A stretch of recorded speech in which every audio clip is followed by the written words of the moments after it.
মমতা বন্দ্যোপাধ্যায়ের নির্দেশ কলকাতা সহ বিভিন্ন জেলার ফুটপাত মুক্ত এবং সরকারি সম্পত্তি পুনরুদ্ধার করার যে নির্দেশ দিয়েছিলেন, হকার উচ্ছেদ এবং সরকারি জমি পুনরুদ্ধারে নেমে পড়ে। সেই মতো উত্তর ব্যারাকপুর পৌরসভা ঘোষপাড়া রোডে দুধার খালি করার নির্দেশ দেয়।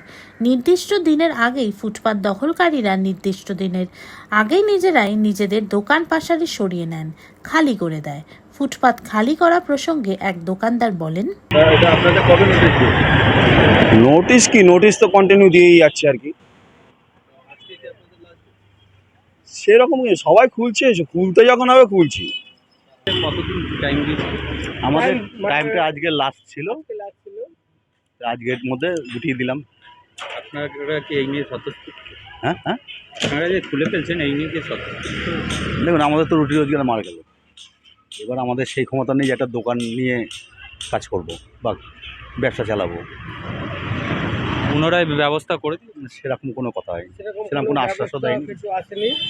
আর যেটা 8 ফুট বা 10 ফুট ব্যবস্থা বলেছিল, তাছাড়াও 8 ফুটের উপরেই আমাদের দোকান ছাড়া আছে। দোকান ছেড়ে 8 ফুটের পরেই আছে দোকান করা। না ওরকম কোনো কথা হয়নি। মানে 8 ফুট যে ব্যবস্থাটা করা হয়েছিল আমাদের রাস্তার থেকে আমাদের দোকান 8 ফুট ছেড়েই করা আছে।